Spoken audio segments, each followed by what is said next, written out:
Cette décision de la Cour de justice de la CEDEAO, on en parle avec Maître Mamadou Ismaïla Konaté, avocat et ancien ministre malien de la Justice. Bonsoir et merci d'être avec nous. Merci beaucoup. Quelle est l'importance et la portée de cette décision ?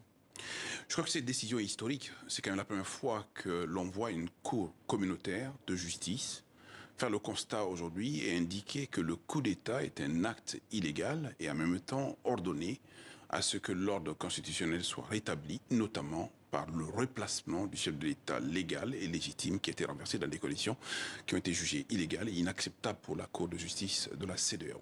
Alors cette Cour donne 1 mois aux autorités militaires pour libérer Mohamed Bazoum et ses proches et le réinstaller au pouvoir, vous venez de le dire. Comment la Cour de justice de la CEDEAO compte-t-elle faire appliquer cette décision ? Il ne revient pas à la Cour de justice de faire appliquer la décision de justice. Il revient aujourd'hui à ceux qui sont les représentants de l'État du Niger d'exécuter cette décision de justice qui s'impose à eux. Ce sont des putschistes qui dirigent le Niger. On va parler peut-être de réalisme. Une chose est que la Cour de justice a rendu cette décision, une autre chose est que cette décision s'impose à ceux qui sont sur place aujourd'hui, qui sont des putschistes, c'est vrai. La réalité politique aujourd'hui voudrait peut-être qu'au-delà de la décision de justice qui est courageuse, qui est historique, qu'aujourd'hui des discussions soient entamées localement par les acteurs politiques, par ces militaires qui sont en place, pour trouver aujourd'hui une solution politique plutôt que toute autre. Lors de son dernier sommet, la CEDEAO a pris acte du changement de régime au Niger et demandé aux militaires d'organiser une transition plus ou moins courte. N'y a-t-il pas une contradiction entre les décisions prises lors du sommet d'Abuja et la décision prise aujourd'hui par la Cour de justice de la CEDEAO? Non, elle est tout à fait logique, cette décision. Les chefs d'État se sont réunis, ils ont fait le constat que physiquement, le président Bazoum n'est plus en place. Et d'ailleurs, il ne bénéficie plus de tout ce qui est élément nécessaire aujourd'hui pour exercer la plénitude de ses pouvoirs. Deuxièmement, ils ont constaté qu'il s'agit d'un coup d'État. Et c'est ce que dit la décision de la Cour de justice de la CEDEAO.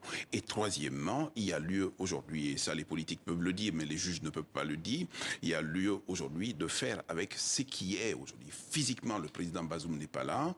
Physiquement, ce sont ces militaires putschistes qui sont là. Il y a lieu d'entamer aujourd'hui un processus de transition et il est important aujourd'hui que les acteurs politiques s'impliquent là-dedans de sorte que le cadre de la transition soit fixé, l'agenda de la transition soit fixé et surtout le terme de la transition soit indiqué. C'est de la réelle politique. Alors, cela fait plus de 100 jours que Mohamed Bazoum et ses proches sont détenus à Niamey. La CEDEAO avait exigé sa libération et brandi la menace d'une intervention militaire au début du coup d'État, ce qui semble ne plus être à l'ordre du jour.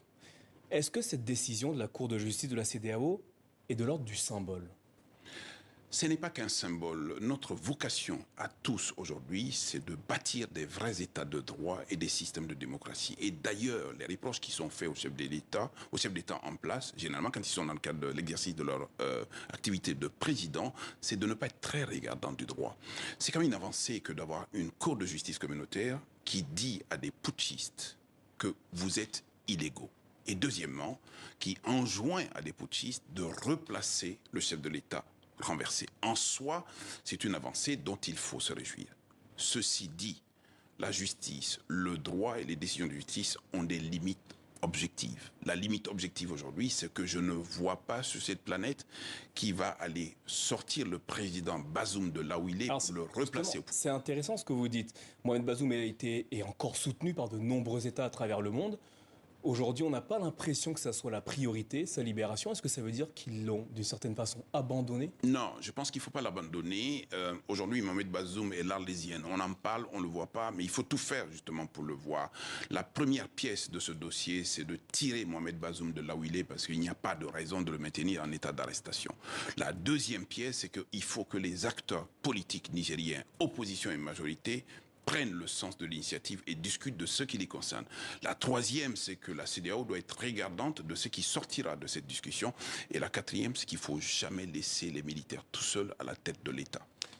En fin de compte, si d'ici 1 mois, rien n'est fait, que peut-il se passer ? Ce qui peut se passer, c'est que ceux qui ont saisi initialement la Cour de justice de la CEDEAO vont sans doute le saisir à nouveau. Et je pense encore qu'il revient à la communauté des chefs d'État, justement, de prendre en charge les choses. Parce que vous savez, il s'agit d'un État, vous avez beau le condamner, vous ne pouvez pas lui enjoindre aujourd'hui de faire ce qui n'est pas fait. Le principe de souveraineté est une limite absolue à la mise en œuvre de ces choses-là. Maître Mamadou Ismaïla Konaté, merci infiniment d'avoir répondu à nos questions ce soir. Merci.